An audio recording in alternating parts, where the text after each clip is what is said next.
So I just finished recording the reaction to the new Borderlands trailer, and after reviewing it, I realized that I accidentally left a voice filter on my voice, and it sounds demonic.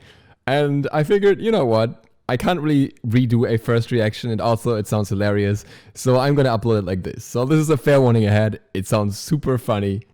I hope it is enjoyable for you, and if it's not, that's super understandable too. So yeah, let's roll.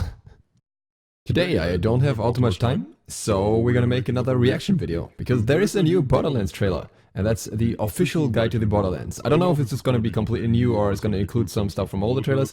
We'll jump right into it, and this time I'm going to pause when I want to say something, so I don't interrupt the trailer by talking over it. Let's go!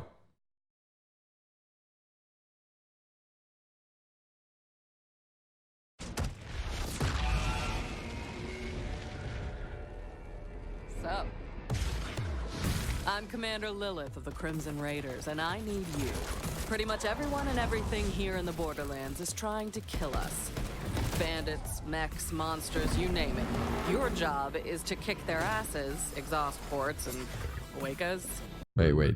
You guys see that scythe? I'm gonna jump back right away, because I want to see that weapon again. I have no idea what that is. Kick their asses, exhaust ports, and wake us.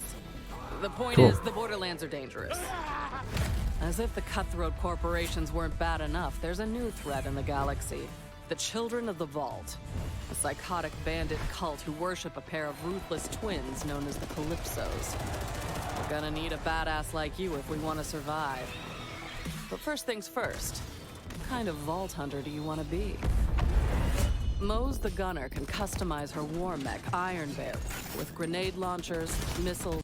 So I gotta say about Mose, so far I think she is going to be the character that I play, but I really hope we can customize this UI, because I really don't like this whole thing here, the whole shields basically that go all around and cover your field of vision. I don't know, it feels like cluttered to me, or it feels like it's kind of claustrophobic almost. Maybe not that, but I just don't feel comfortable, but I just generally don't like HUDs like this. I don't like it in Fallout either.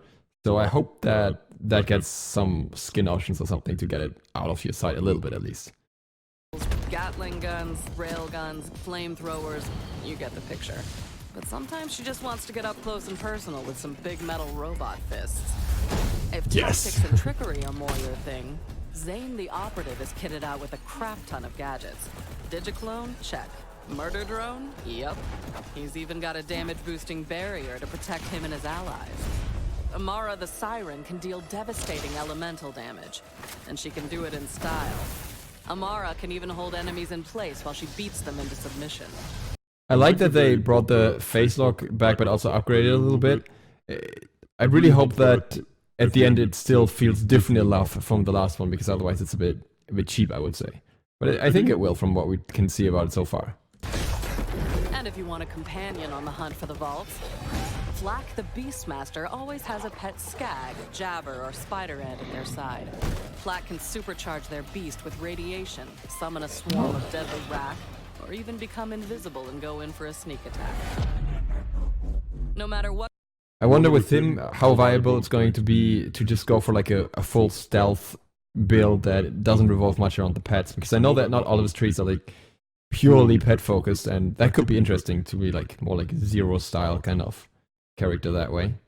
What kind of Vault Hunter you become. As you grow stronger, you'll gain new skills and upgrades to your abilities. You can become whatever kind of badass you want to be. Up to you, killer. You can take on the whole damn galaxy by yourself if you want to. Or you can go at it cooperatively. 4 Vault Hunters can fight a... Okay, that is sad, but understandable. But no, actually not. It said split screen only available on console. And I don't get why they just removed split screen from PC games. It will be fine if you just attach a controller for the second player. So I don't see why they're not doing it. It shouldn't be an issue if it's available for console. But oh well, we'll just play it 2 PCs, I guess. Alongside one another and take on the Calypso twins together. And it's not enough to be a badass recruit, you gotta look like one too! Take it from your new best friend, Claptrap! You gotta hunt vaults in style, so be sure to stop by a quick change machine to spice up your look or have invasive head transplant surgery. What could go Claptrap, I told you to stay away from my shop. Ah, my cloaca! Marcus, while Claptrap's recovering, our new Vault Hunter's gonna need some serious firepower. Of course, Lilith. Because what's a Vault Hunter without guns? Glorious guns! Ha! Old Marcus knows just what you want. Wait. Atlas weapons were... I think they were in Borderlands 1, they were not in Borderlands 2. That's pretty cool. You want elemental death machines to freeze your enemies solid or burn them alive with fire. You want tracking bullets, guns with legs, guns that never have to be reloaded. Each weapon manufacturer has their own unique style, and there are bazillions of guns across the Borderlands. But if you know what's good for you, you'll buy them from me. But that's not all. I've got grenades that make black holes, split into electrified cluster bombs, or cause fireballs to fall from the sky. I've even got class mods to boost your skills, and artifacts that give you crazy-ass alien powers. What's not to like? Marcus, you treacherous dog! You have besmirched my honor! I challenge you to a duel! Very well. On the count of... Ow! I'm on fire, and not the good way! Rookie mistake. Never forget your shield. It burns! Wow, making a great first impression on the new Vault Hunter, everyone. I really like how they show the abilities, show the weapons and everything so in depth, and the relics and everything, because they know how much, like, most of us are excited about the whole looter shooter aspect of the game. And it also introduces, like, people that aren't familiar with Borderlands yet to the whole concept of how much this game revolves around getting better weapons. So I feel like that wasn't something that they really emphasized in the previous trailers as much. So I like, of course, they still showed a lot of loot and had some trailers regarding that, but not just what impact these things have on the game as well. So I think it's really cool that they show a little bit more of that here. Lilith, perhaps I could take it from here. Please do. Now, in addition to the sand-blasted wastelands of Pandora, you'll journey to the majestic city planet of Promethea, the once serene beauty that is Venus, and the reptile-infested swamps of Eden 6. But let me assure you, it's a big galaxy out there, and you never know where the next thrilling adventure might take you, or what fearsome foes you'll encounter. Beyond the aforementioned endless horde of cannibalistic bandits, many other dangers await you as well. High-tech Malawan corporate soldiers and their robotic counterparts will assail you just to cash a bonus check. And all manner of voracious creatures and diabolical horrors would love a taste of a nice, juicy Vault Hunter. But I'm sure you're up for it, Vault Hunter. Commander Lilith, status report. I'm no longer on fire, and my cloaca is ready for action! Ellie, quick hypothetical. Say someone wanted to drive as fast as humanly possible away from a certain robot. Way ahead of you, Lil. They're bringing everyone back. Swing by any of my catch-a-ride stations and get yourself rolling in a totally boss hunk of death on wheels. Paint it up however you like and deck it out with rocket launchers, sticky mines, laser blades, and what have you. Then reinforce it with some heavy armor. Or keep it light and fast. It's your call. I really like that as well. I like how they have such different parts for the cars now. I know that you can modify the cars with parts you pick up from other cars you destroy, I think, even, or something. Or no, that you bring it to garage. And that there's more like variety in how the car will feel, apparently. Plus that one-man wheel looks pretty cool, so I like that. And I didn't see the blades on the car yet, so that's really sick. Hey, beautiful. Can I get your serial number? Ow! All right, Vault Hunter.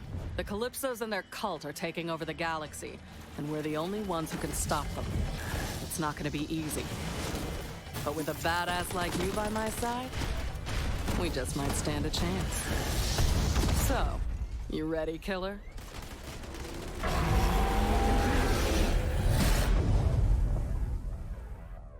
No, I'm just gonna play the trailer in the background again without the sound, so I can talk about it a little bit more. So I really like the overall keeping things the same concept. They already kind of said that with Borderlands 3, that it's going to be kind of picking up the good parts from Borderlands 2 and working with those. I guess after the experience of the pre-sequel, that's kind of the direction that I would recommend going as well. straying too far away from that just didn't seem healthy for the game. And instead, focusing on the good parts and improving those even more should be the way to go. And I'm really glad that throughout all trailers and everything we've seen so far, that seems to be the case. And we also see a lot of the characters returning, basically almost all of them. So that's pretty nice, and I like, the whole weapon aspects and everything as well, as usual. I am not quite sure about the character design yet compared to the previous ones, just because none of the characters feel so automatically appealing to me compared to any previous Borderlands side. Like in Borderlands 1, I was like 100% Lilith all the way, as pretty much everyone, I guess.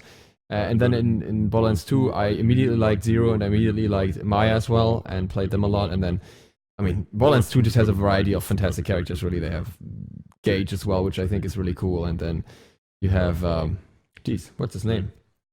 The Psycho guy, whose name it's on the tip of my tongue, but I can't remember it right now. So, a lot of options there. And even in the pre-sequel, I immediately went for Nisha, and I really liked her kid, and I also really liked Athena.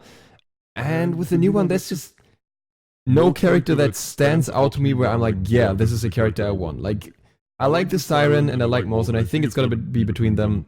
I'm a bit let down by the Beastmaster. I think it just doesn't seem to be that suited for me, unless you can really have a playstyle where the pet is super minimal.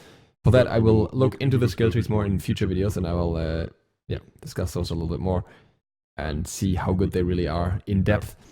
But yeah, I wish that there was maybe some more variety in the characters, but then again, it's Borderlands, so we can probably expect more characters to be released in the future, and maybe there's another character after that I like more. I really got to check up on the Atlas thing. I think Atlas was in Borderlands 1 and not in Borderlands 2, but I'm not 100% sure. I'll have to look it up again. But yeah, that's my impression so far.